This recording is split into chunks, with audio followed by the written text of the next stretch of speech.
small intestine in human beings is the site of complete digestion. The small intestine in human beings is the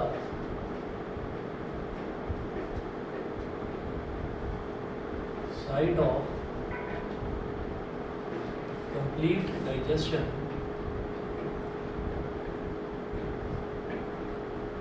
The small intestine in human beings is the site of complete. The small intestine in human beings is the site of complete digestion of food.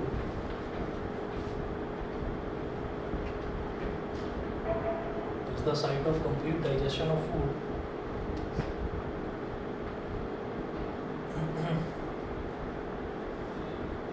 Like carbohydrates, proteins, and fats.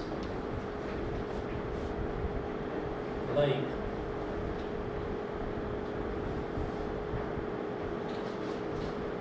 carbohydrates, proteins,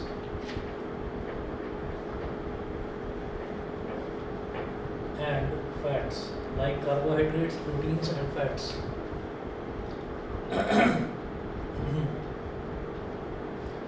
This happens as follows.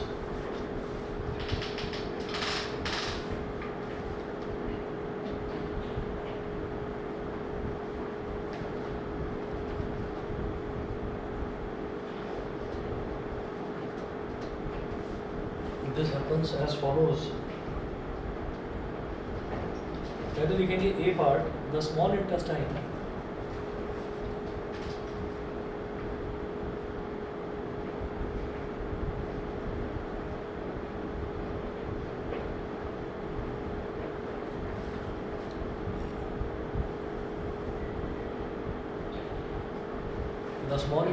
receives the secretions of two glands. Receives the secretions of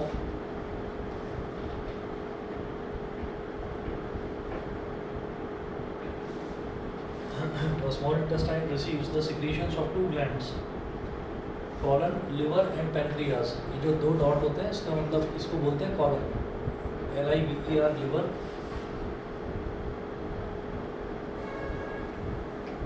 and pancreas receives the secretions of two glands, liver and pancreas. तो gallbladder आएगा फिर? हाँ, gallbladder में नहीं आता? Gallbladder में gall bladder का भी बताता हूँ, डिस्कस करता हूँ फंक्शन.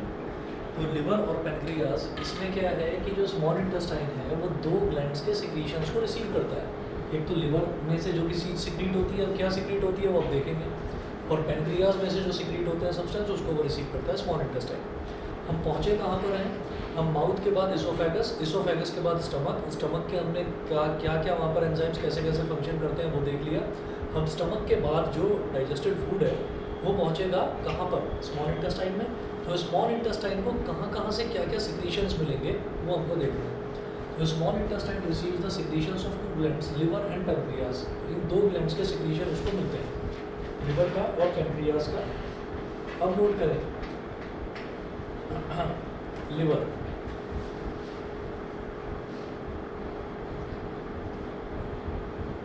लिवर ये इसी में ए पार्ट के अंदर ही है. लिवर और पैनक्रियाज दोनों के फंक्शन यहाँ पर डिस्कस करेंगे. तो यहाँ लिखिएगा लिवर. लिवर में मेंशन करिए लिवर सिक्रीट्स बाइल. पहला point,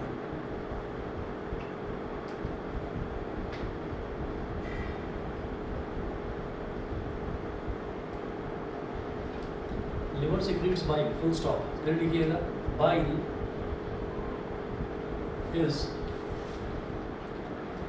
is a greenish yellow liquid. Bile is a greenish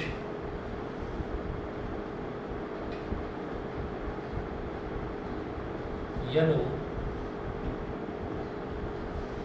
Bile is a greenish yellow liquid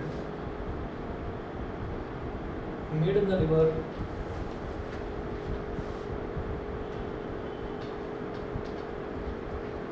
Made in the liver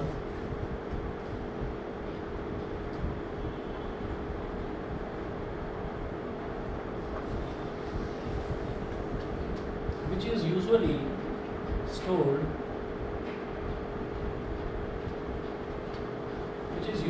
stored in the gallbladder.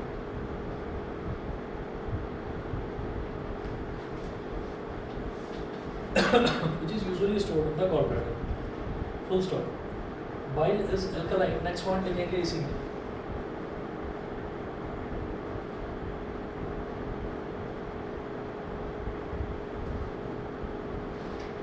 Bile is alkaline and contains salts.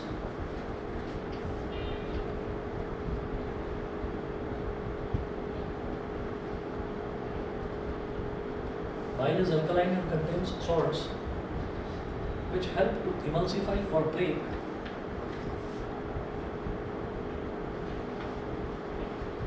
which helps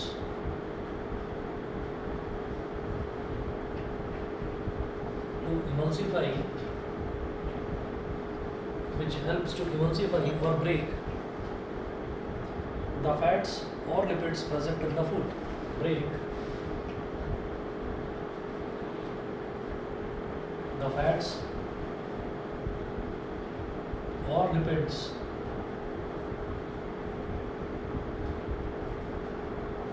present in the food.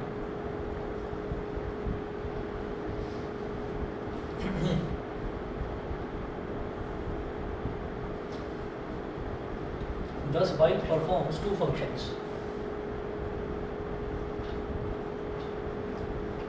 Thus, bile performs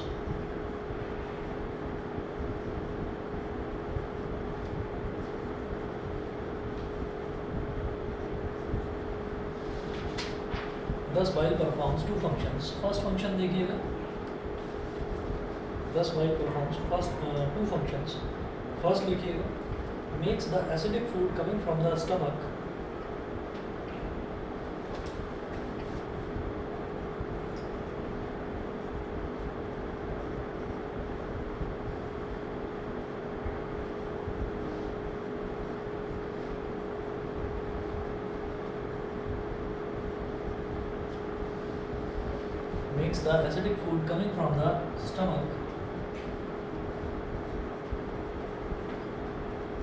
alkaline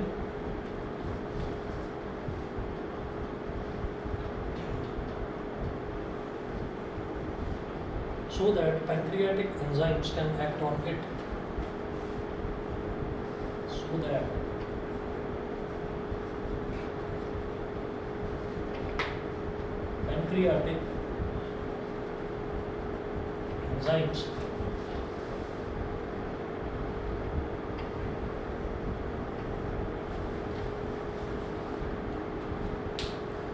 So that pancreatic enzymes can act on it.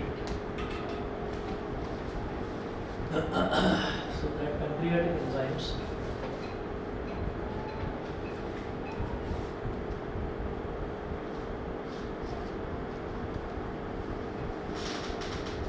can act on it. Second function देखिएगा bile का. Bile salts break the fats present in the food.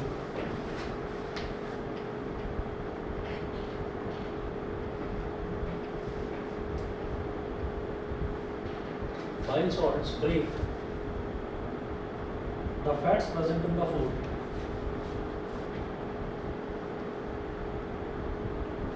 Break the fats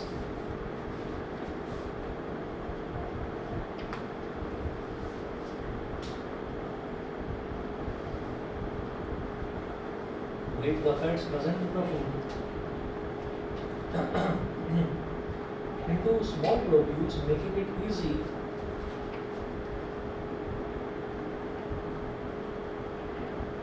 into small globules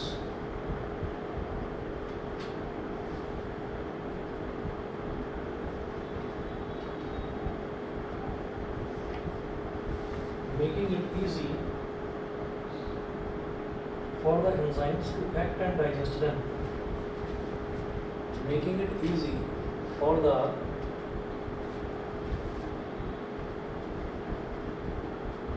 enzymes to act and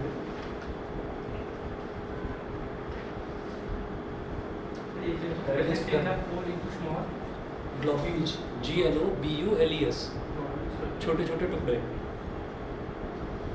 for the enzymes to act and digest them. तो हमने ये कहा कि जो small intestine है, small intestine को दो gland से सिक्रीशन मिलता है. सिक्रीशन का मतलब क्या होता है कि जो ग्लैंड्स हैं वो ग्लैंड्स कोई चीज़ प्रोड्यूस करते हैं, कोई चीज़ सिक्रीट करते हैं. तो इन्होंने बोला था small intestine receives the secretions of two glands. तो दो ग्लैंड्स का सिक्रीशन मिलता है स्मॉल इंटेस्टाइन को. वो दो ग्लैंड्स के हैं लिवर और पैनक्रियाज. अब लिवर क्या सिक्रीट करता है और पैनक्रियाज क्या सिक्रीट करता है, यानी कि क्या प्रोड्यूस करता है वो हमको देखना है. तो लिवर सिक्रीट करता है बाइल. अब जो बाइल है, बाइल का क्या क्या फंक्शंस होते हैं देखिएगा. कि बाइल होता क्या है, it is a greenish yellow liquid made in the liver which is usually stored in the gall bladder. तो इसमें क्या होता है कि ये जो बाइल है ये ग्रीनिश येलो कलर का लिक्विड है, डाइजेशन में हेल्प करता है. और ये लिवर तो इसको प्रोड्यूस करता है और ये चीज़ स्टोर कहाँ होती है, गॉल ब्लैडर के अंदर. ठीक है. उसके बाद बाइल क्या होता है, एल्कलाइन इन नेचर. एल्कलाइन का मतलब क्या होता है, देखिए हम ये कहते हैं कि दो कैटेगरीज में हम किसी भी सब्सटेंस को दो कैटेगरीज में डिवाइड कर सकते हैं. जैसे एक तो कैटेगरी होगी मेटल और नॉन मेटल, ऐसे ही एक दूसरी कैटेगरी होती है एसिड और बेस. तो हमने ये कहा कि अगर कोई चीज़ एसिडिक है और उसमें बेस ऐड कर दिया जाए, बेसिक का मतलब होता है एल्कलाइन इन नेचर, एसिड का उल्टा होता है बेस. ठीक है. तो अगर कोई एसिडिक थिंग है और उसमें कोई बेसिक थिंग ऐड कर दिया जाए, यानी कि अगर अल्कलाइन चीज़ को किसी को ऐड कर दिया जाए तो वो चीज़ जो है वो न्यूट्रल हो जाती है. तो वही चीज़ यहाँ पर बताई गई है कि bile is alkaline and contains salts which helps to emulsify और ब्रेक द फैट्स और lipids present in the food. तो कितना भी लिपिड्स हो, कितने भी फैट्स हो, वो जो फूड में प्रेजेंट हो उनको तोड़ने का काम कौन करता है, बाइल करता है. और बाइल का नेचर क्या होता है, एसिडिक नेचर नहीं होता, अल्कलाइन नेचर होता है. तो क्योंकि हम ये देखते हैं कि जो फूड आया वो फूड स्मॉल इंटेस्टाइन में पहुंचेगा कहाँ से, स्टमक से होकर आने के बाद. अब जो स्टमक है, स्टमक में उसके ऊपर जो है HCl ने एक्ट किया. तो HCl क्या कर देता है, उस फूड को एसिडिक बनाता है और एसिडिक बनाता है प्रोटीन्स को डाइजेस्ट करने के लिए भी. तो जब फूड एसिडिक बन जाता है तो एसिडिक फूड जब आता है कहाँ पर, स्मॉल इंटेस्टाइन में आता है. तो स्मॉल इंटेस्टाइन में उसको क्या मिलता है, उसको बाइल मिलता है. तो बाइल जो है, बाइल एक ऐसा लिक्विड है जिसको लिवर प्रोड्यूस करता है. सिक्रीट करना है मतलब प्रोड्यूस करना. तो लिवर उसको प्रोड्यूस करता है. तो उसका नेचर क्या होता है, उसका नेचर होता है एल्कलाइन. एल्कलाइन यानी कि बेसिक. तो आप खुद सोचिएगा कि जब एसिड में किसी बेस को अगर मिक्स कर दिया जाए तो एसिड का इफेक्ट खत्म हो जाता है. फॉर एग्जांपल यहाँ पर एक चेयर रखी हुई है, लकड़ी की है और मेरे पास दो बॉटल है. एक बॉटल में मेरे पास एसिड है और एक बॉटल में मेरे पास बेस है. एसिड फॉर एग्जांपल H2SO4 और base for example sodium hydroxide, या आप ले लीजिए सोडियम हाइड्रोक्साइड बेस्ट है, NaOH, कास्टिक सोडा बोलते हैं उसको, साबुन वगैरह बनाने में काम आता है. तो अगर मान लीजिए गलती से मेरे पास फर्श पर या लकड़ी पर कहीं पर एसिड गिर जाता है, तो आपके पास अगर सोडियम हाइड्रोक्साइड है, यानी कि अगर बेस है आपके पास, आप तुरंत उसके ऊपर बेस डाल दीजिए. तो जो एसिड का कोरोजन वाला जो इफेक्ट है, यानी कि जलाने वाला जो इफेक्ट है, वो तुरंत जो है न्यूट्रलाइज हो जाएगा. तो बेस का क्या काम होता है, एसिड को न्यूट्रलाइज करना. वहीं दूसरी तरफ अगर मान लीजिए फर्श पर, वुड पर या किसी भी जगह पर अगर मान लीजिए NaOH यानी कि बेस गिर जाता है, तो बेस का भी कोरोसिव नेचर होता है, बेस भी जलाता है. ठीक है. तो उसको न्यूट्रलाइज करने के लिए उसके ऊपर एसिड डाल दीजिए, तो बिल्कुल एकदम उसको वो न्यूट्रलाइज कर देता है. फिर ना तो जलन होती और ना किसी तरीके का ऐसा होता, कोई फ्रीजिंग इफेक्ट भी नहीं आता, ना कोई बर्निंग इफेक्ट आता है. हाँ, हीट जो है ना वो एब्जॉर्ब हो जाती है. एक्चुअली एसिड की हीट को बेस एब्जॉर्ब कर लेता है, बेस की हीट को एसिड एब्जॉर्ब कर लेता है. इसीलिए इसको ना, इस रिएक्शन को न्यूट्रलाइजेशन रिएक्शन कहा जाता है. ठीक है. और बचता क्या है, एक पाउडर बचता है, इसमें कुछ बचता ही नहीं. उस पाउडर को आराम से टच करो, कुछ भी नहीं होता. तो जनरली यही होता है कि जो जहाँ पर बैटरीज वगैरह बनती हैं वहाँ एसिड का बहुत यूज़ होता है. तो जो एसिड होता है, अब जनरली सीधी सी बात है भाई, ह्यूमन लेबर इन्वॉल्व है हर जगह पर. लोग काम करते हैं, कहीं किसी के हाथ पर, पैर पर कहीं लग जाए, गलती से किसी की आंखों में चला जाए, वो तो बेचारा अंधा हो जाएगा, देख नहीं पाएगा. तो वहाँ पर जो उनकी किट होती है, जिस किट को वो पहनकर काम करते हैं, उसके अंदर जो है परफ्यूम के जैसी एक बॉटल होती है. उस बॉटल में सीधा सीधा बेस का स्प्रे होता है, NaOH का स्प्रे होता है. गलती से भी कोई ऐसे कहीं पर गिर जाए तो वो 2 सेकंड, 3 सेकंड या 4 सेकंड का टाइम तो लेगा जलने में. ठीक है. तो उतने ही टाइम में आप उस पर स्प्रे कर दीजिए, NaOH स्प्रे कर दीजिए, वहीं के वहीं ख़त्म हो जाएगा. ठीक है ना. NaOH ना मिले तो जो कैल्शियम हाइड्रोक्साइड है ना, जो चूने का पानी होता है, वो भी यही काम करता है. अच्छा, कभी किसी को ततैया जानते हैं? ततैया, मधुमक्खी, ततैया मधुमक्खी जनरली इसी सीज़न में बहुत ज़्यादा उड़ते हैं, वो पीले पीले रंग के जो होते हैं। और जैसे स्कूटर वगैरह चलाते हैं ना, तो ये आँख के नीचे आकर काटते हैं और फिर आँख बंद हो जाती है। कभी काटा है क्या? नहीं, तो आँख पूरी इतनी मोटी हो जाएगी और बंद हो जाएगी, 3-4 दिन में जाकर नॉर्मल होती है।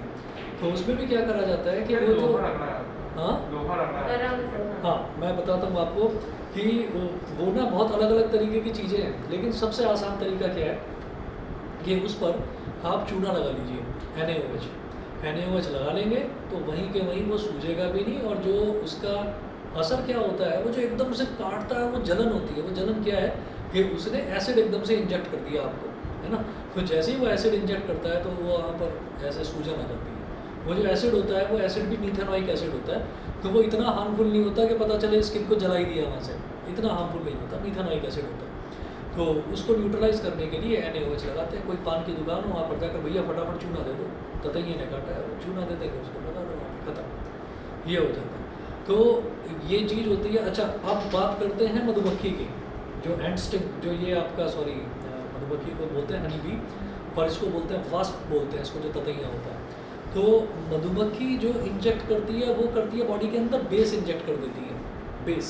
अब जब बेस अगर मान लीजिए मधुमक्खी ने काट लिया, तब अगर आप चूना लगाएंगे तो आँख इतनी मोटी होनी होगी तो वो और मोटी हो जाएगी, ठीक है ना।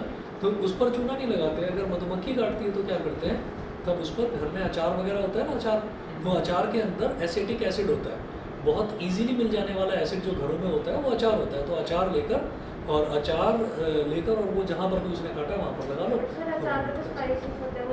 वो कुछ नहीं जलेगा। क्योंकि क्या होता है कि उसने बेस इंजेक्ट कर दिया, हनी बी ने जहाँ पर भी काटा, हाथ पर, मुंह पर, जनरली पता नहीं है मुंह पर ही काटते हैं, है ना। तो उनको मज़ा आता है कि आंखें बंद करवा दो उनकी, ठीक। तो क्या होता है कि जैसे ही वो काटता है तो जैसे ही काटे आप उस पर कोई भी चीज़ ऐसी लगा लीजिए, चाहे विनेगर हो, आजकल तो विनेगर भी रहती है घरों में, चाउमीन वगैरह बनाते हैं ना लोग, तो सर वो लगा दो। मेरे पहचान किसी को बहुत मतलब एक पूरे छत्ते ने काट दिया था। हाँ, तो छत्ता उसको भी इंजेक्शन देखा। लगा था, तो वो इंजेक्शन वो इंजेक्शन एसिड के इफेक्ट को न्यूट्रलाइज करने के लिए होता है। क्या होता है कि आजकल तो छत्ते दिखाई नहीं देते हैं। पहले क्या होता था कि हम जितना जानवरों से डरते हैं वो हमसे भी उतना ही डरते हैं। फॉर एग्जांपल, अगर हमको कहीं छिपकली दिख जाए तो हम भागना शुरू कर देंगे, बचाओ छिपकली आ गई, खासतौर पर छोटे बच्चे, और छिपकली हमको देखकर भाग जाती है। अब होता क्या है कि अब धीरे धीरे जैसे जैसे हम सिविलाइजेशन की तरफ बढ़ रहे हैं, अब पेड़ वगैरह तो उतने घने और उतने बड़े पेड़ हैं नहीं, तो जो खास तौर पर जो आम के पेड़ होते हैं या जो नीम के पेड़ होते हैं, उन पर ततैये या मधुमक्खी अपना छत्ता बना लेते हैं, समझ रहे हैं। और पहले वीडियो गेम होते नहीं थे, मोबाइल फ़ोन टीवी वगैरह होते नहीं थे, तो फ़न क्या होता था, छोटे बच्चों का पत्थर लिया और छत्ते में ही मार दिया, है ना, कि मारो और फिर ये भागेंगे, फिर देखते हैं कि कौन ज़्यादा तेज भाग रहा है, बस यही फ़न है, मज़ा आ गया इसी में। तो अब उसमें बेचारा जो पीछे रह जाएगा वो सारे के सारे उसी को काट लेंगे। तो ऐसा होता था, और पहले ये खूब चलता था। और ऐसा भी होता था कि अगर मान लीजिए कहीं किसी को किसी से कोई दुश्मनी निकालनी है ना, तो वो जाएगा कि अच्छा यहाँ पर घूम रहा है, अच्छा यहाँ पर छत्ता है, ठीक है, पत्थर मार के भाग जाऊँगा मैं। तो वो इतनी देर में अलर्ट रहेगा नहीं, वो सारे ततैये उसको काट लेंगे और बस मेरा मतलब पूरा ये हो जाएगा। तो ये खैर होता है। तो अब तो नहीं, अब तो उतना नहीं है। अब तो क्या खैर यहाँ पर जब से हम रह रहे हैं, मैंने तो यहाँ पर देखा ही नहीं कोई छत्ता सर वगैरह। अब घरों में बनते हैं जो अबैंडनेड घर होते हैं, हाँ, वहाँ पर बनता है कि भाई घर में अगर कोई रह ही नहीं रहा तो वहाँ पर बन जाता है। लेकिन वो भी ज़्यादा बड़े नहीं होते, छोटे छोटे से होंगे। वो बड़े वाला देखे छत्ता कभी? आप कभी गांव में जाओ या कोई आम का बगीचा हो, वहाँ पर चले जाओ, इतने बड़े बड़े, वो देख के भी डर लगता है। उनके आसपास भी मधुमक्खियाँ ऐसे घूमती रहती हैं, पता नहीं क्या काटती नहीं है, लेकिन वो जब तक आप उनको छेड़ोगे नहीं वो काटेंगे, सर के ऊपर ऐसे गोल गोल घूमने लगेंगी, लेकिन काटेंगे नहीं। और अगर आपने कुछ सोचा कि हाँ वो ऐसे मज़े लेने की कोशिश करी तो वो डबल मज़े लेने लगे। चलिए, तो हम ये कहते हैं कि यहाँ पर बाइल जो है ये एल्कलाइन है। एल्कलाइन यानी कि इसका बेसिक नेचर है। ये क्या करेगा, ये जो फूड है जो एसिडिक है उसके साथ सर वो अपना स्टिंग इंजेक्ट करते हैं, स्टिंग निकालना जरूरी होता है फिर? नहीं, वो जो स्टिंग इंजेक्ट करती है वो तो डिजॉल्व हो जाता है 3-4 दिन के अंदर, ठीक है। वो जो स्टिंग है वो ऐसा नहीं है कि उसने कोई पिन आपके अंदर इंजेक्ट कर दिया, नहीं, ऐसा नहीं है। वो क्या करता है कि वो एसिड मधुमक्खी जो है वो बेस इंजेक्ट करती है और जो वेस्प है वो एसिड इंजेक्ट करती है। तो सर इंजेक्ट करने के बाद उनकी डेथ भी हो जाती है शायद। नहीं ऐसा तो कुछ भी नहीं है। ऐसा होता है कि अपना अंदर का जो होता है ऐसा कुछ नहीं है, वो जैसे ही कोई काटता है तो एकदम से हमारा रिफ्लेक्स एक्शन होता है कि हम मार देते हैं, बेचारा चिपक जाता है। ऐसे नहीं होता कि वो मर जाता है, ऐसा कुछ नहीं है। कि सर वो काट देते फिर वापस खत्म ही जाते फिर 2 घंटे बाद। ऐसा तो नहीं है, बाकी होता हो कोई साइंटिफिक फैक्ट तो मैं जानता और नहीं। सर मान लीजिए सर उसने इंजेक्ट किया सर मैं हार्ट में पर हार्ट में घुसा नहीं हुआ तो दोबारा बोलो क्या अगर सर मतलब मधुमक्खी ने सर काट लिया तो अगर स्टिंग अंदर घुसा नहीं हाँ। तो कुछ नहीं नहीं सर अंदर घुस के वो अपने आप उसके लेके चली गई स्टिंग को अपने मतलब अरे स्टिंग का मतलब बस काटना होता है। स्टिंग का मतलब ये नहीं है कि कोई चीज़ है वो उसके अंदर डाल दी उन्होंने। स्टिंग का मतलब जस्ट मतलब काटना होता है बस उसको, है ना। तो वही चीज़ होती है, बस ऐसा कुछ भी नहीं है। हाँ हालांकि जो चींटी होती है ना, जो एंट स्टिंग जो होता है, तो उनका अलग ही होता है हिसाब किताब। वो उनका क्या होता है कि चींटी जनरली क्या चाहती है, चींटी ना अपना घर बनाना चाहती है, तो चींटी काटना नहीं चाहती। तो चींटी जो है वो सोचती है कि इसके स्किन के अंदर ही घर बना लूँ। अब वो घर बनाने के चक्कर में बेचारी इतना अंदर तक एकदम से पेनिट्रेट कर जाती है और फिर एकदम से हम हाथ से झटकते हैं तो बीच में से टूट जाती है, मर जाती है, ये होता है। जबकि जो ये ततैया वगैरह है तो काट कर उड़ भी जाते हैं, पता भी नहीं चलता। और कई बार ऐसा भी होता होगा, पता नहीं आप लोगों ने देखा है नहीं, मैंने तो खूब देखा है कि कोई आदमी बाइक चला रहा है या स्कूटर चला रहा है, बेचारा गिर पड़ा जाके। तो वो गिर क्या पड़ा, एकदम से उसके मुंह पर काटा ततैया ने, वो बैलेंस ही नहीं कर पाया, वो एकदम से चक्कर आ गए, उसको गिरा जाकर। तो ऐसा कई बार होता है। और अब नहीं होता क्योंकि अब हेलमेट कंपलसरी कर दिया गया ना, पहले लोग बिना हेलमेट के चलते थे, तो अब ऐसा नहीं है। मुझसे कुछ खास लगा है इनको, तो मैं ऊपर तक शर्ट पर पूरा बंद करके जाया करता था, हर सीजन में काटते थे। चलिए जी, bile is alkaline and contains salts which helps to emulsify or break the fats present in the food. Thus bile performs two functions. तो इसका एक तो नेचर जो है वो अल्कलाइन है, और अल्कलाइन का मतलब क्या है कि वो बेसिक है नेचर में, और वो फूड के साथ मिक्स करके फूड को न्यूट्रलाइज कर देता है। उसके बाद हम ये कहते हैं बाइल के 2 फंक्शन है। पहला, makes the acidic food coming from the stomach alkaline, जो स्टमक से बेसिक फूड एसिडिक फूड आ रहा है उसको एल्कलाइन बनाकर न्यूट्रलाइज करना, so that pancreatic enzymes can act on it. Pancreatic enzymes उस पर फिर प्रॉपर्ली एक्ट कर पाते हैं फूड पर। सेकंड फंक्शन क्या है, bile salts break the fats present in the food into small globules.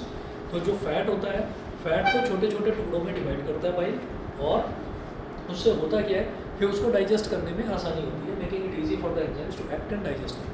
ठीक है, अब ये जो एंजाइम्स है, अब कौन से एंजाइम्स की बात करी जा रही है, पैंक्रियाटिक एंजाइम्स की।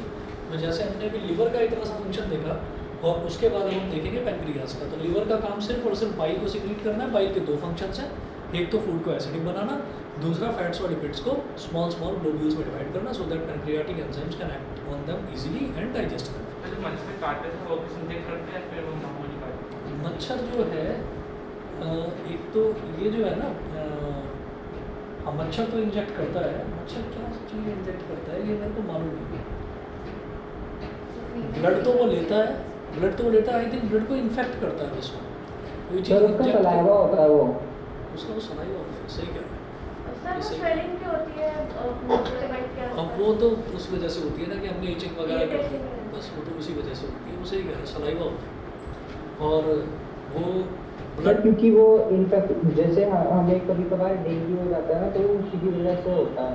हाँ सही ठीक है, कह रहे हैं। सलाइवा तो एनोफिलीज जो मॉस्किटो होता है ना, हाँ। फीमेल वाला, उसका इसलिए जब सलाइवा इन्फेक्टेड होता है तो उस वजह से होता है। उससे हो जाता है। एनोफिलीज तो आपका हो गया मलेरिया के लिए, आई थिंक एडीज होता है डेंगू के लिए, है ना। चलिए पैंक्रियास का नोट करें। पैंक्रियास इंजेक्ट करता है बेस इंजेक्ट करता है क्या इंजेक्ट करता है। सलाइवा, सिर्फ सलाइवा, वो सलाइवा जिस भी नेचर का होता हो, एसिडिक या बेसिक जो भी है। पैंक्रियास नोट करें।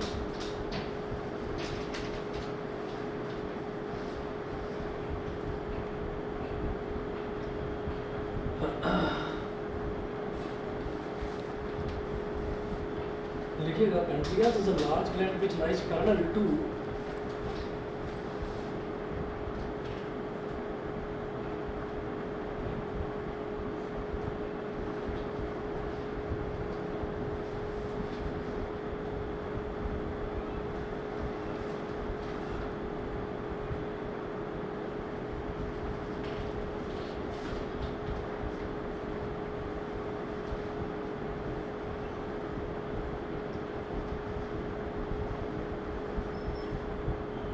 pancreas is a large gland which lies parallel to and beneath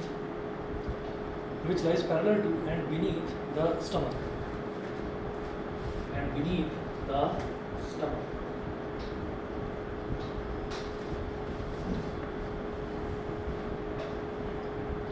next point लिखिए, pancreas secretes pancreatic juice.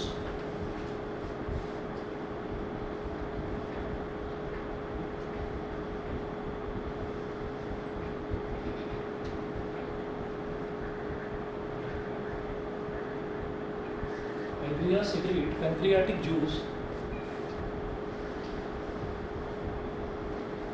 Pancreas secrete pancreatic juice, which contains digestive enzymes like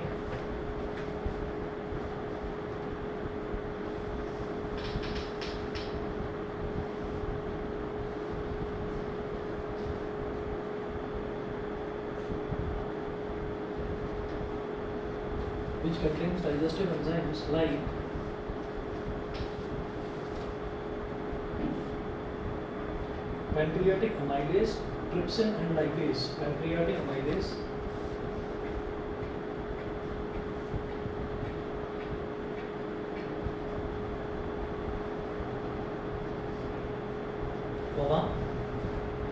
trypsin and lipase. Trypsin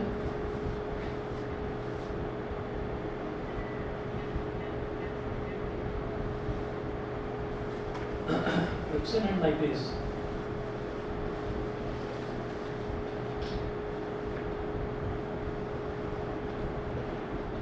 Next, लिखेंगे the enzyme amylase breaks down the starch.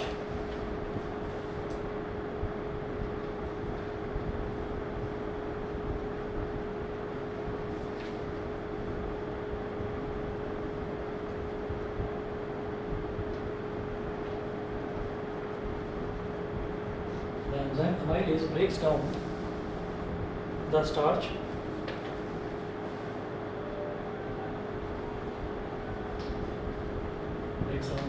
comma. The enzyme trypsin digests the protein.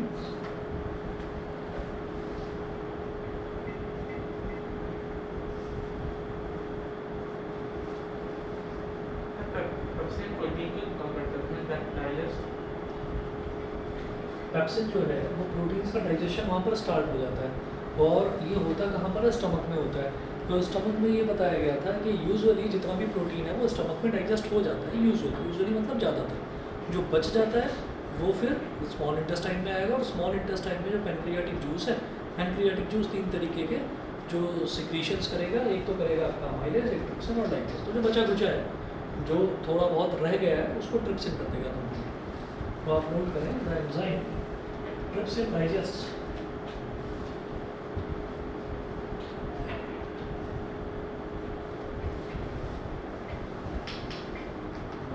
trypsin digests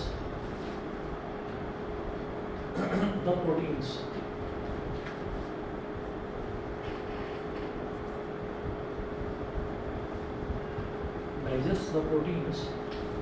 And the enzyme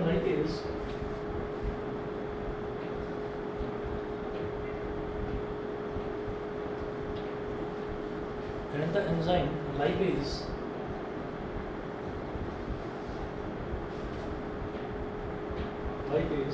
breaks down the emulsified fats.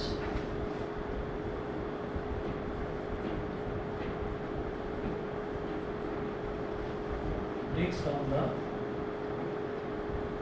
emulsified fats.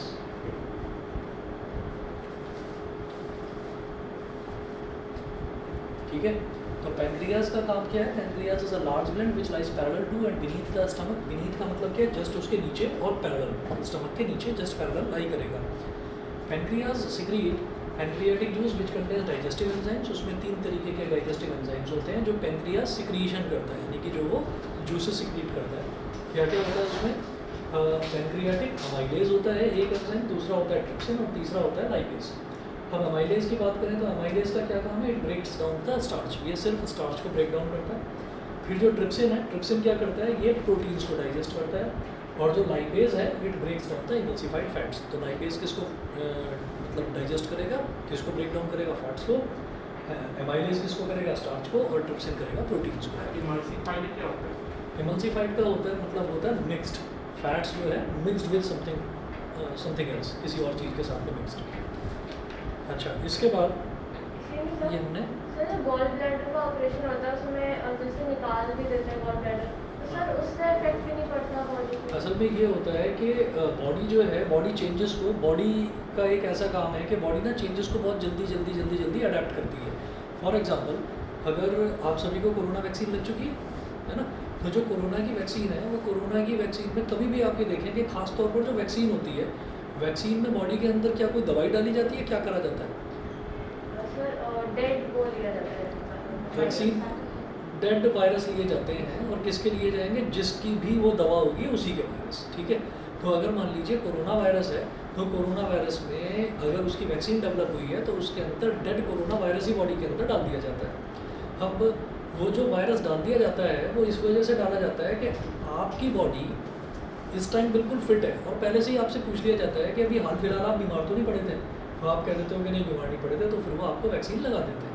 ठीक है, उसमें भी कुछ ध्यान रखा जाता है कि नहीं भाई इतनी इम्यूनिटी तक बंदा झेल जाएगा उसको वैक्सीन को। और कहा जाता है ना कि भाई 1 दिन 2 दिन 3 दिन फीवर होगा, तो वो होता क्या है कि वो आपकी बॉडी को रेडी कर रहा है, आपकी बॉडी के अंदर उस चीज़ के एंटीबॉडीज़ डेवलप हो जाएंगे कि आप उससे लड़ना शुरू कर देंगे। ठीक है, अब ख़ास तौर पर जब भी इंसान बीमार पड़ता है, हमें फीवर आ जाता है, कोई कहता है वायरल फीवर हो गया, वो ऐसा होता है कि अचानक से हम सर्दी से ठंडे में चले गए, या गर्मी हो रखी थी, बारिश हो गई और हम ज़्यादा ही कुछ उत्साहित हो गए और हमने बारिश में कुछ ज़्यादा ही नहाना धोना और ज़्यादा ही कूद फान मचा ली हमने, तो हम बीमार पड़ जाते हैं। तो उससे होता क्या है कि इन सब चीज़ों से बॉडी की इम्यूनिटी जैसे वीक होती है तो वायरसेस अटैक करना शुरू कर देते हैं। तो आपने सुना होगा कि जिन लोगों की इम्यूनिटी बहुत ज़्यादा वीक थी, या ऑलरेडी कोई डायबिटिक पेशेंट था, कोई किसी को हार्ट की प्रॉब्लम थी, किसी को कोई प्रॉब्लम थी, तो उनको कोरोना वायरस ज़्यादा अफेक्ट कर रहा था। क्यों? क्योंकि उनकी बॉडी कोरोना से उतना ज़्यादा लड़ नहीं पाई। तो एक तो ये चीज़ हो गई कोरोना की। ऐसे ही आपने सुना होगा एक वैक्सीन होती है इसकी जो ये होता है ना, क्या बोलते हैं उसको, पोलियो की जो वैक्सीन होती है, तो उसमें भी क्या होता है कि पोलियो के वायरस ही बॉडी के अंदर डाले जाते हैं ताकि बॉडी बचपन से ही उससे लड़ना सीख ले। ठीक है,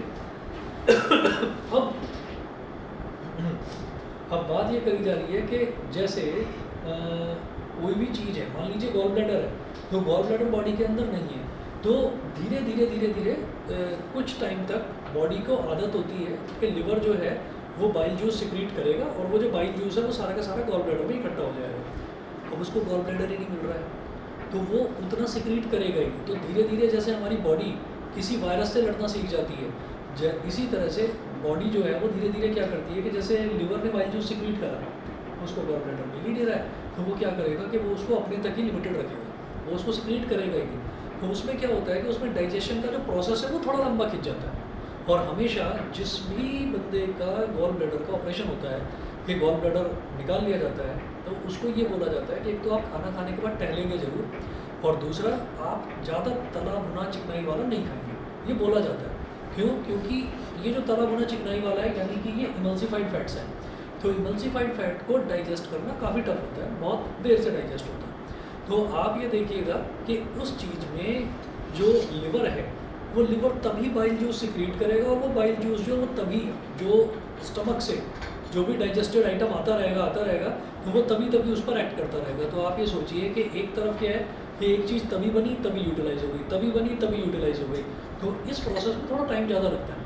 और एक चीज़ क्या है कि भाई आपने पहले से ही प्रिपरेशन कर रखी है कि भाई अब जो है खाना खाने का टाइम हो रहा है, बंदे ने खाना खाना शुरू करा तो लिवर ने बाइल जूस जो है वो बना बनाकर खूब सारा इकट्ठा कर लिया और गॉल ब्लैडर के अंदर सिक्रीट कर दिया। अब जैसे ही स्मॉल इंटेस्टाइन में आता जाएगा दनादन वो उसको देता जाएगा बाइल जूस, और वो फटाफट डाइजेस्ट होता जाएगा। तो जिसका गॉल ब्लैडर प्रॉपर्ली फंक्शन कर रहा है, यानी कि गॉल ब्लैडर में स्टोर्ड है ना बाइल जूस, तो जब बाइल जूस वहाँ पर स्टोर्ड है तो वो बाइल जूस जल्दी फूड को क्या करेगा, डाइजेस्ट कर देगा। और जिनका गॉल ब्लैडर नहीं है उनको डाइजेशन में थोड़ा सा टाइम लगेगा बस। बाकी गॉल ब्लैडर का अपने आप में कोई फंक्शन कि वो कुछ करता हो वो नहीं होता, सिर्फ एक स्टोरेज वाला फंक्शन होता है। और उस स्टोरेज वाले फंक्शन के चलते ही कई बार कुछ अनवांटेड पार्टिकल्स छोटे छोटे डस्ट पार्टिकल्स, छोटे छोटे कैल्शियम के, फॉस्फेट के पार्टिकल्स जब डिपॉजिट होने लगते हैं तो वही जब एक जगह डिपॉजिट होने लगते हैं तो उसी के छोटे छोटे छोटे छोटे स्टोन जैसी चीज़ें बन जाती हैं। स्टोन ऐसा नहीं है कि हमने कोई पत्थर वत्थर खा लिया और पत्थर इकट्ठा हो गया जाकर वहाँ। क्या होता है कि जैसे कोई एक जगह पर आपने कोई छोटी छोटी छोटी छोटी चीज़, छोटे छोटे डस्ट पार्टिकल्स भी अगर गिरते चले जाते हैं ना किसी एक जगह पर, तो वहाँ पर आपने नोटिस करा होगा कि पत्थर जैसा कुछ हार्ड हार्ड जम जाता है और उसको फिर रगड़ रगड़ कर साफ़ करना पड़ता है, तब वो चीज़ वहाँ से हटती है। अब ऐसा कोई प्रोसीजर नहीं है कि गॉल ब्लैडर को खोलो और उसको पत्थर को निकाल लो और फिर फेंक दो, गॉल ब्लैडर ही निकालना पड़ता है, ठीक है ना। गॉल ब्लैडर निकालना क्यों पड़ता है सर? उससे मतलब खोल क्यों नहीं सकता? वो प्रॉब्लम है गॉल ब्लैडर के साथ में। जैसे लिवर है तो लिवर जैसे रीग्रो कर जाता है ना, लेकिन किडनी में तो वो चीज़ नहीं है कि वो रीग्रो कर पाए।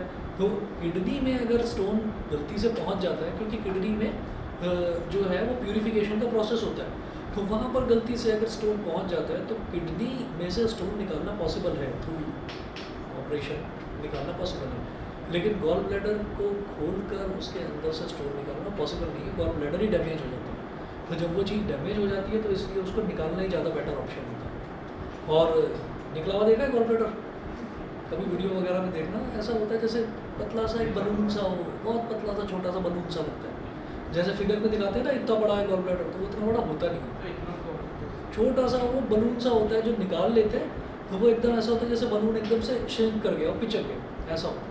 और सर स्टोन्स और सिस्ट में क्या डिफरेंस होता है? हाँ, बहुत अच्छी बात है। जो स्टोन है, स्टोन तो ऐसा है कि स्टोन तो मूवेबल है, ठीक है, और जो सिस्टम मूवेबल नहीं है। स्टोन जो है वो आसपास के एरिया को डैमेज करके कैंसर कॉजिंग सेल्स को स्टिमुलेट कर सकता है, लेकिन जो सिस्ट है वो खुद ही कैंसर बन जाता है। तो सिस्ट को रिमूव करना बहुत ज़रूरी है, और सिस्ट जो है वो थ्रू मेडिकेशन रिमूव करी जा सकती है, स्टोन को निकालना ही पड़ता है। बट सिस्ट अगर नहीं remove सिस्ट बनती है, मैं होता बताता हूँ, सिस्ट बनेगी मसल्स की।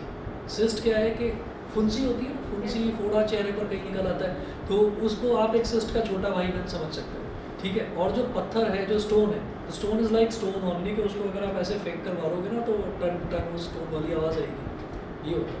तो सर सिस्ट बर्स्ट हो जाती है तो क्या होता है? तो ज़्यादा मतलब जो आसपास का वो इन्फेक्शन फैलने के चांसेस होते हैं, और इसीलिए ये कोशिश करी जाती है कि सिस्ट अगर बॉडी के बाहर है तो क्यूरेबल है, लेकिन अगर बॉडी के अंदर है तो वो डिटेक्ट होने में अगर बहुत ज़्यादा टाइम ले लेती है तो वो फिर कैंसर बन जाता है। और सर मतलब मेरे फैमिली में किसी को था, स्टोन था सर, तो उसमें फिर उनका जो स्टमक था ना वो फेल हो जाता था, तो वो निकालना पड़ता था लिक्विड, तो सर वो क्या होता अच्छा है अच्छा अच्छा अच्छा कि इन्फ्लेट हो जाता है स्टमक? अच्छा, वो फिर उतना मेरे को मालूम नहीं है कुछ क्या चीज़ होगी, क्या होगा। हाँ, वो मतलब ज़्यादा ही कोई और मेडिकल कॉम्प्लिकेशन हुई होगी, मैं जानता नहीं। सर स्टोन सर बॉडी में पड़ा है तो उससे प्रॉब्लम क्या होगी? उससे प्रॉब्लम बस ये होती है कि अगर वो चुपचाप पड़ा हुआ है तो ठीक है, लेकिन अगर वो हिलेगा ना तो जहाँ पर लगेगा वहाँ दर्द होता है, बस दर्द होता है। और सबसे पहला इंडिकेशन यही होता है, चाहे गॉल ब्लैडर में स्टोन हो चाहे किडनी में स्टोन हो, कि मतलब पेट में दर्द होने लगता है बहुत ज़्यादा, ये होता है। और फिर वो दर्द सहा नहीं जाता।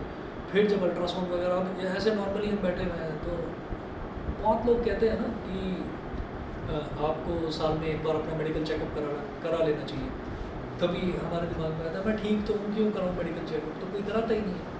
लेकिन धीरे धीरे धीरे धीरे जब कभी कोई तकलीफ़ होती है तब इंसान जाता है कराने के लिए, और बस वो तकलीफ़ कोई बड़ी प्रॉब्लम ना बने, वही अच्छा है। तो कुल मिलाकर ये है कि ये जो स्टोन है, ये स्टोन जो है ये ऐसा होता है कि जैसे मान लीजिए कोई छोटी छोटी चीज़ें, जैसे हम पानी भी पी रहे हैं ना, तो पानी में क्या होता है, पानी में कैल्शियम के पार्टिकल्स भी होते हैं, फॉस्फेट भी होता है, सोडियम भी होता है, कॉपर भी होता है, ये सारे एसेंशियल न्यूट्रिएंट्स हैं बॉडी के लिए, ये सारी चीज़ें होती हैं। और अब वो जो चीज़ें हैं वो अगर थोड़ा एक्सेसिव क्वांटिटी में हमारी बॉडी में इकट्ठी होनी शुरू हो जाए, किसी एक पॉइंट पर इकट्ठी होनी शुरू हो जाए, तो वो डिपॉजिट हो होकर एक जगह वो पत्थर जैसा शेप बना देती है। और स्टोन होता है तो वो ऐसा नहीं है कि वो बहुत बड़ा स्टोन है, छोटे छोटे बारीक बारीक से पत्थर होता है वैसे। सर ऐसा कभी कभी और कभी मतलब हमारे गॉल ब्लैडर में हो जाता है, हाँ, गॉल ब्लैडर में जनरली हो जाता है। मतलब कभी कभी मतलब एक महीने में एक बार थोड़ा सा हुआ, फिर नहीं, ऐसा तो थोड़ा कुछ थोड़ा नहीं। करके मतलब निकल जाता है अगर थोड़ा नहीं, ऐसा नहीं है। गॉल ब्लैडर का जो स्टोन है वो तो ऑपरेट किए बिना निकलता नहीं है। ऑपरेशन का मतलब यही है कि गॉल ब्लैडर को ही निकाला जाता है। हाँ, जो किडनी का है, किडनी वाला निकल जाता है, किडनी वाला जनरली किडनी वाला निकल जाता है। भाई कई बार ऐसा होता है कि हमने ज़्यादा पानी पी लिया, मतलब उसमें बेसिकली यही बोला जाता है कि आप पानी ज़्यादा पियोगे वो यूरिन के थ्रू ही डिजॉल्व होकर निकल जाएगा। और सर ठीक है ग्रो ना? कैसे करता है स्टोन? अगर ग्रो जैसे उसका साइज बढ़ता रहता है ना ईयर से, अगर उसको ऑपरेट करते हैं तो। हाँ, तो वो ऐसे ही है कि भाई एक जगह छोटा सा पत्थर है, इतना सा पत्थर है, अब कोई छोटा सा एक डस्ट पार्टिकल आकर यहाँ बैठ गया, छोटा सा एक डस्ट पार्टिकल आकर और बैठ गया, तो ओवर ईयर्स धीरे धीरे करके जब वो पार्टिकल्स वहाँ जमा होते जाएंगे तो धीरे धीरे उसका साइज बड़ा होता जाएगा। इसमें बहुत ज़्यादा टाइम लगता है ये बढ़ने में। हाँ, टाइम लगता है, बहुत टाइम लगता है। आप वैसे ही सोच लो ना कि अगर मान लीजिए हमारे रूम में एक कोना है, हम उस कोने को साफ़ ही ना करें, हम उसको गंदा ही रहने दें और बाकी फर्श को हम साफ़ करते जा रहे हैं, तो बाकी का फर्श तो एकदम साफ़ दिखाई देगा। लेकिन कोई एक कॉर्नर है, उस कॉर्नर पर हमने सफाई का ध्यान ही नहीं दिया, तो उस पर जगह जगह बार बार डस्ट पार्टिकल्स डिपॉजिट हो होकर क्या करेंगे, वहाँ पर एक हार्ड सा स्टोन जैसी चीज़ जमा हो जाएगी और फिर आप उस पर कितना भी झाड़ू वगैरह से साफ़ करो वो साफ़ नहीं होगा, फिर आपको उसको ब्रश वगैरह लेकर किसी चीज़ से रगड़ना ही पड़ेगा तभी जाकर साफ़ होगा, वो ऐसे नहीं होता। तो ये नेचुरल वही वाला प्रोसेस है कि कहीं पर छोटी छोटी चीज़ें जमा होती गई और वो बड़े बड़े स्टोन का उन्होंने शेप ले लिया। सर जब हम जैसे स्टोन गया तो वो स्टमक के थ्रू पास हो गया, तो वो हाइड्रोक्लोरिक एसिड की वजह से ब्रेक नहीं हुआ।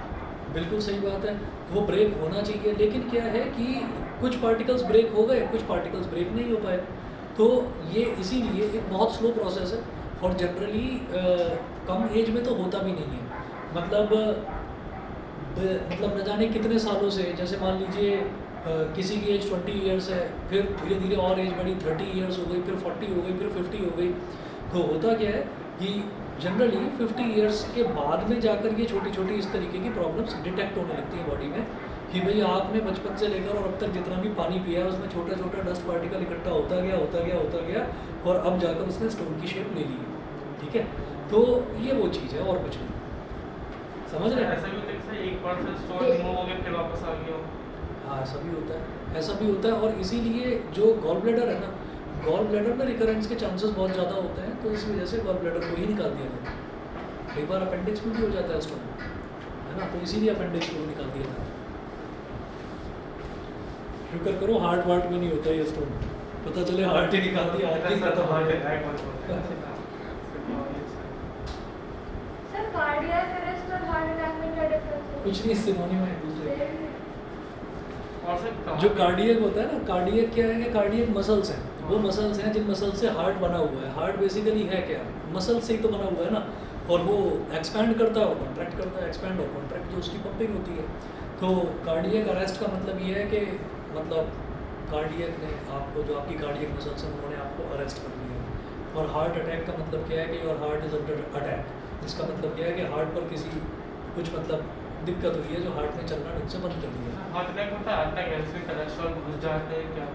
हार्ट अटैक में उसमें ऐसा होता है कि जो आर्टरीज हैं और वेन्स हैं, तो वो जो आर्टरीज हैं उनमें धीरे धीरे करके ब्लॉकेज हो जाता है। फॉर एग्जांपल कि मुझे तो रात में बर्गर खाने की आदत है, खाऊंगा, कोल्ड ड्रिंक पीने की आदत है, पीऊँगा, उसके बाद सो जाऊँगा, सुबह उठूँगा, सुबह उठकर मेरे को रेगुलर कोई ब्रश करने की भी आदत नहीं है। जिसको मेरे से बात करनी है करे, नहीं तो दूर हो जाओ, बदबू आ रही है आने दो, ठीक है ना, तो फिर से कोल्ड ड्रिंक पीऊँगा।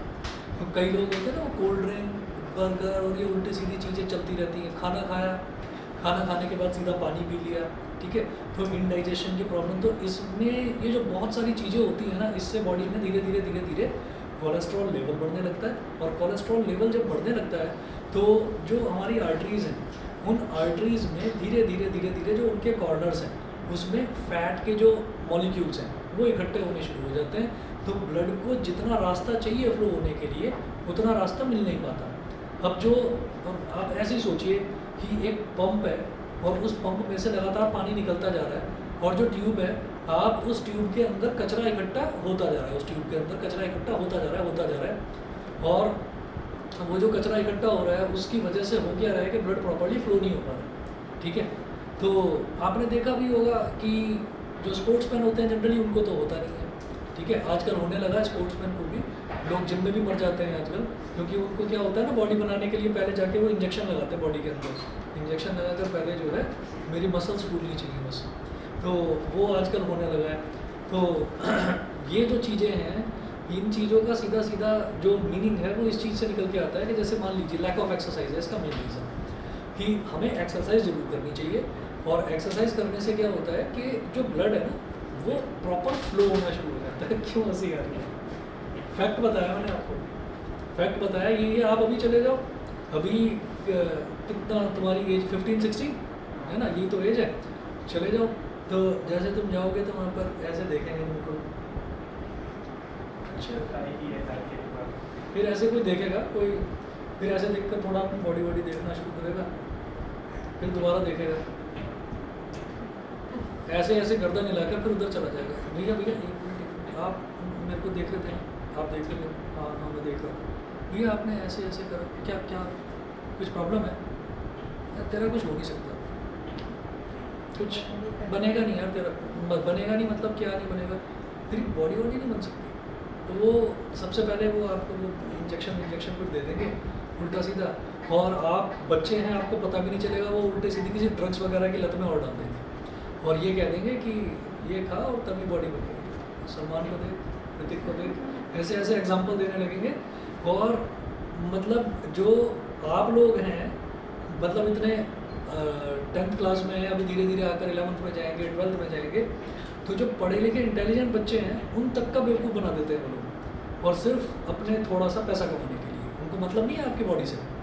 तो ये जो आजकल जो मैं एक एग्जांपल दे रहा हूँ जो आजकल होने लगा, आपने सुना होगा वो कन्नड़ा सुपरस्टार था राजकुमार कन्नड़ा सुपरस्टार था, और राजकुमार बहुत सारे हैं, बॉलीवुड में भी है, एक पुराना राजकुमार भी था, एक कन्नड़ का सुपरस्टार है, उसकी डेथ हो गई लास्ट ईयर, और जिम में एक्सरसाइज करते हुए हो गई, ठीक है। लास्ट ईयर आपने ये भी सुना होगा सिद्धार्थ शुक्ला ऐसे ही मर गया, ये भी सुना होगा, सुना था ना, जो बिग बॉस वगैरह में किसी में आया था, हार्ट अटैक।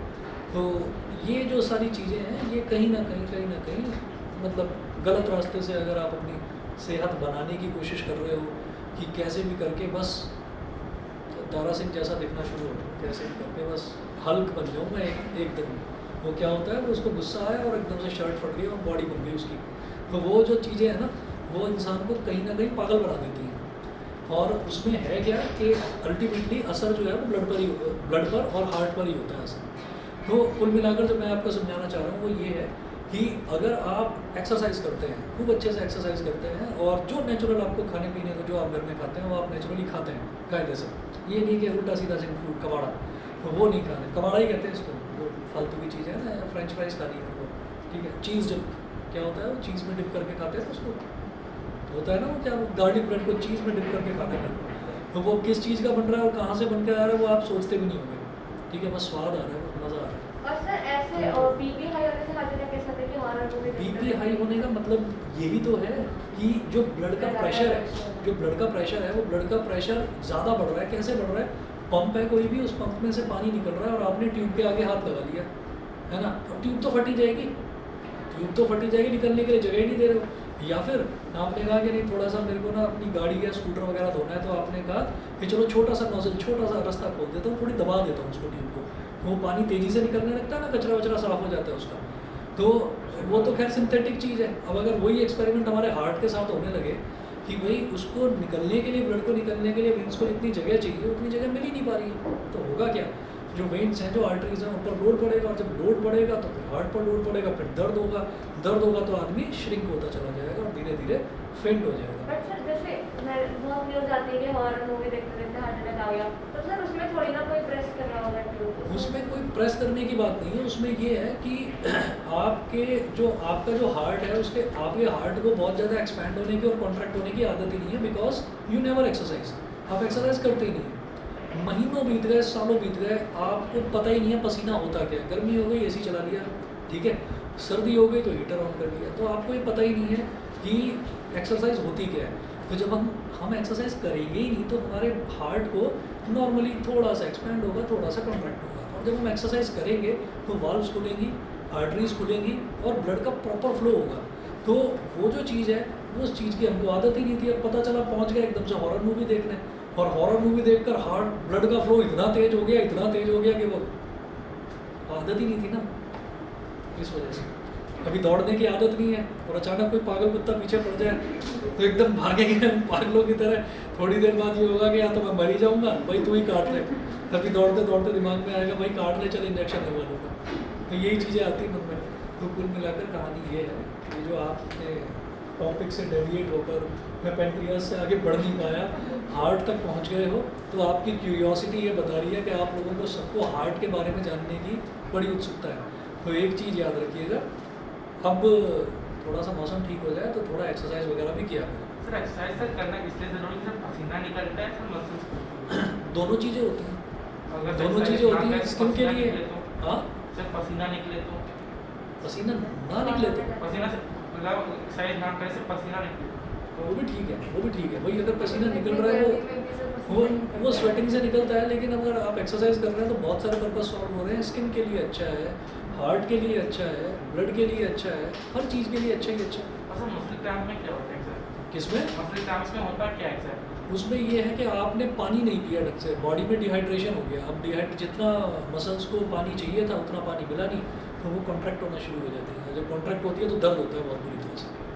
तो बहुत सारी चीज़ें हैं, उनका आप ध्यान रखिए। स्टूडेंट्स हैं तो स्टूडेंट लाइफ में ये सारी चीज़ों का ध्यान रखना बहुत ज़रूरी है कि हम पढ़ाई के पीछे इतने पागल ना हो जाएं कि हेल्थ का ध्यान ना रखें। तो आधा घंटा पौना घंटा थोड़ा खेलने कूदने के लिए भी निकाल लिया, तो उसमें कोई बुराई नहीं है। कोई भी स्पोर्ट्स जो भी आपको पसंद हो, वो वीडियो गेम नहीं जिसमें फिजिकल एक्टिविटी हो। यानी कि एस्थमा कैसे होता है, मतलब उसमें क्या प्रॉब्लम? एस्थमा का क्या बताऊँ आपको। एस्थमा में तो जनरली जो सांस लेने में होती है प्रॉब्लम होती है, शायद इन्हेलेशन पूरा नहीं हो पाता या एक्सहेलेशन नहीं हो पाता पूरा। और उसमें ये होता है कि शायद वो जो कुछ आता है ना, सर एयर पाइप ब्लॉक हो जाती है। हाँ मतलब मैं ढंग से मैं उसको जानता नहीं हूँ। वो एक दवा आती है, वो दवा घुलकर उसको क्लीन कर देती है और फिर वो तो सर वो जो इनहेलर यूज़ करते हैं उसका हम सर वो करते इन्हेलर उसमें कोई वो दवा वो डालते हैं कंपाउंड, मेरे को कंपाउड का नाम याद नहीं आ रहा है उसको। सर लिवलिन सेरोबिड या कुछ ऐसी बोलते हैं उसको, सेरोबिड बोलते हैं शायद, किसी को पता है? सेरोबिड बोलते हैं एक्चुअली, SERBID शायद। सर करता है क्या है? वो कुछ लंग्स में जहाँ पर कोई कुछ प्रॉब्लम, मतलब उसको एग्जैक्टली नहीं मालूम है क्योंकि वो उसको कुछ क्लीन कर देता है। और सर लोग कहते हैं कि एक्सरसाइज करने से बेटर होता है, अपने सबसे बहुत सारी चीज़ें हैं, बहुत सारी चीज़ें। कई तो ऐसी प्रॉब्लम्स हैं जो आपको पता भी नहीं चलती, एक्सरसाइज करने से वो ठीक होती चली जाती है। बहुत सी प्रॉब्लम्स हैं, उनका इलाज ही एक्सरसाइज है। और ये सब लोगों ने देख लिया पिछले 1-2 साल में, कोरोना में सबने देख लिया। मेरा भी पेट कोरोना की वजह से ही था, नहीं तो था नहीं। ठीक है, चलिए जी, कल मिलते हैं फिर। ठीक है, थैंक यू सर। चलिए, ओके थैंक यू। ओके।